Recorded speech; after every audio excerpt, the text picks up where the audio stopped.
সাংবিধানিক বাধ্যবাধকতা ও দেশের আইনি কাঠামোর ধারাবাহিকতা রক্ষায় অত্যন্ত স্বল্প সময়ের মধ্যে ত্রয়োদশ জাতীয় সংসদের প্রথম অধিবেশনে ১৩৩টি অধ্যাদেশ নিষ্পত্তির মাধ্যমে সরকার সংসদীয় গণতন্ত্রে এক অনন্য নজির স্থাপন করেছে বিএনপি।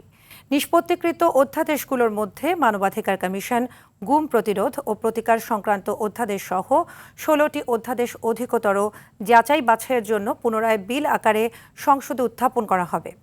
গুম, খুন ও মানবাধিকার লঙ্ঘনের শিকার রাজনৈতিক দল হিসেবে বিএনপি এসব অধ্যাদেশ কার্যকর বাস্তবায়নে অঙ্গীকারবদ্ধ।